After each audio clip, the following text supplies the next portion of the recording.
Welcome back, Summoners. You just saw SK Gaming take a turnaround win from Fnatic, and I'm here with Lee Sweat and Trevor Quickshot Henry to break down that match. A great game to start off the summer split here, in my opinion. Let's start off by the early game, because Fnatic actually had a really strong showing, and especially Cyanide on that Elise, just doing very good all over the map. Yeah, it really started strong. It's something that Cyanide has done many times in the past. If you look at his all-star performances when he was playing Kha'Zix, we were talking about upstairs how Cyanide finds a way to get kills. He has an impact early, but then can't carry it through.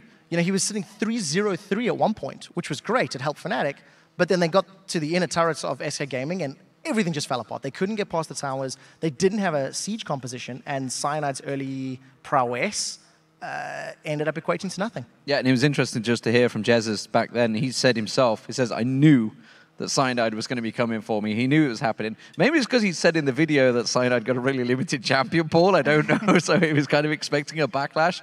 But Svenskeren as well. You know, both of these junglers were very good during the spring split and have continued their prominence here in the summer split. Good start from both junglers. We'll see how it continues. Yeah, because on the other hand, we also see things reoccurring for both teams that Cyanide couldn't carry through the game. And again, SK Gaming not being able to dominate that early game straight off the bat. And we actually have a replay of how they did pull the game back in their favor. You can pull that replay up on the screen right now. Yeah, so the one thing that I really want to highlight is at 17 minutes, SK Gaming are 4,000 gold behind. They are 5 kills down, but they've done a good enough job. They're still even on towers, 3-3.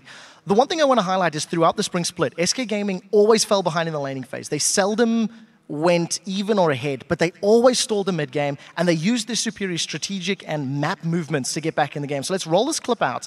You'll notice the rest of Fnatic are pushing on the bottom lane. You can see pings there. SK Gaming are grouped up. They have 4 members moving themselves towards that top tower. They're immediately going to dive onto Yellowstar. Yellowstar does the best that he can to fend off this assault. But at the end of the day, SK Gaming just have a better position and they have a better game plan.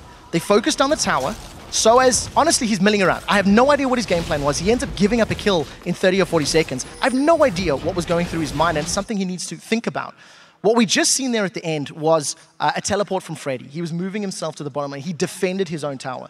So SK Gaming got a kill, a tower, defended the tower, and another kill onto Soaz later in the game. All from just calling in communication while being 4K down in gold. And this is something we've talked about so often through the spring split, was the fact that SK would always be slow at the start, yet they'd always manage to pull it back. Their teamwork would always get them back in the game.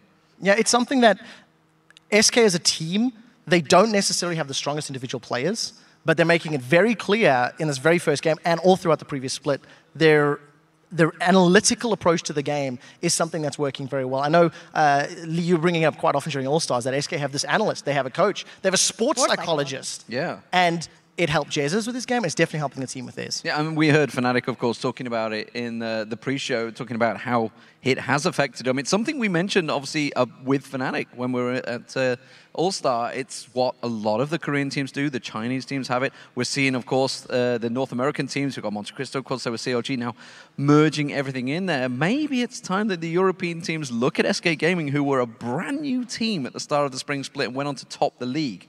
They need to look at their approach and maybe start listening to these guys, because clearly it works. Yeah, an analyst can be so central to the performance of the team, and maybe an analyst is someone that could say, maybe not go for that Aurelia first pick. Strong words, but truthfully. Soaz and Aurelia didn't do well at All-Star. 0-6-3, something like that, yeah. Around about there.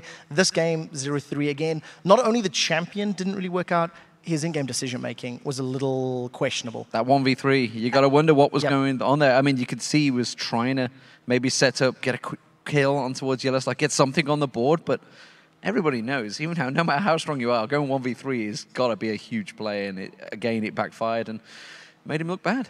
Yeah, a lot to study up on for Fnatic, but great performance by SK Gaming once again. But as for now, we're going to head back over to Joe and the Fee Show at the desk for our next match